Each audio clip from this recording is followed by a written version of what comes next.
like to thank everybody for being out this morning. I want to thank the Chamber and all their volunteers for being here. I want to thank everybody, parents, everybody who's out here today, all the kids, folks from Chill who are here. We've got Miss Amy, Miss Ursula, Coach Eric, who coaches Cherokee Middle School.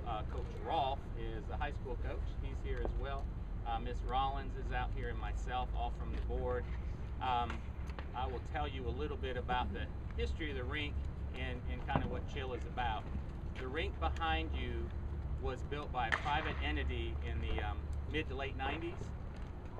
That organization was headed up by a gentleman named Greg Stantis. He was a coach of Georgia Tech hockey for 17 years. Very much passionate about hockey and teaching kids and bringing the game to them. George battled illness his whole life, and he passed away in 2008 at the age of 49 while still coaching Georgia Tech. At that time, since he was a driving force behind this rink, the rink ended up ultimately closing and was locked. So for the folks, the kids who were playing here, they had to go other places outside the county, essentially. Some parents are driving up to an hour away so their kids could still participate in hockey. And my wife Whitney's over here. We're familiar with that. That's what we had to do after we played over here. So when you do that, your dollars and your support and your resources go other places. For those who aren't aware of much about hockey, USA Hockey did a study of the 50 states, fastest growing participation levels of hockey in the last 10 years, from 2000 to 2010. Georgia's third in hockey growth in the whole United States. And they actually counted Washington, D.C. was number one. So I don't know if that counts as a state or not, but so we're maybe second if you count states. North Carolina was one ahead of us, second. Tennessee was fourth. The top 9 states were all in the South.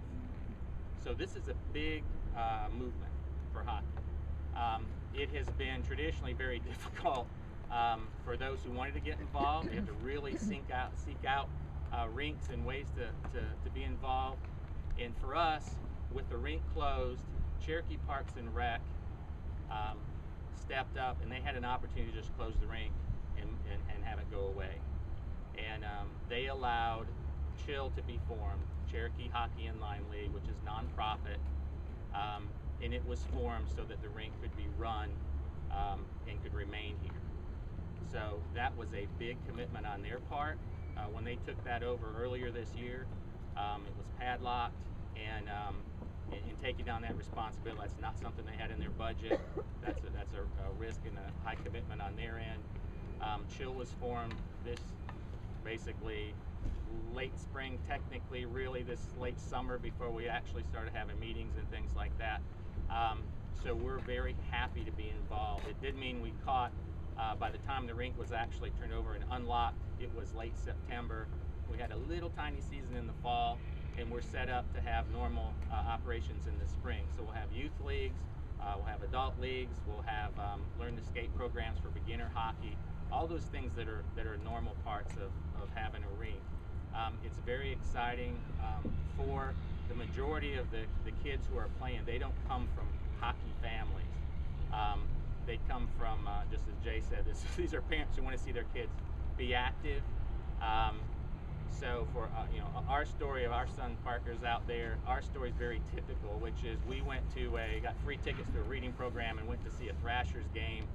We really liked it, liked the sport. Parker said he wanted to learn to play hockey, and all I could think of was, wow, that sounds expensive. And the other thing is, unlike buying a basketball, is you've got to learn to skate and get the equipment and do all that. And so I committed that I would learn to skate with him, which was scary. So that was ice, and my goal was not to get a compound fracture of anything, and that worked out. He ended up coming over here and playing, and we caught the last season here. It was wonderful. It's a great atmosphere, tremendous spirit of coaches, and the sport itself is very focused on teamwork and smarts. And it's very interesting. It's not like ice. It doesn't allow hitting, basically. Instead of 5 players in a goalie, there's 4 players in a goalie, so there's a lot more open rink space. It's a very fast-paced game. It's very fun and exciting. So bottom line is, we're really happy to have everybody out here. We're really happy for the opportunity of taking over the rink. The challenges associated with taking it over is the rink's not in great condition because it's been closed for a while.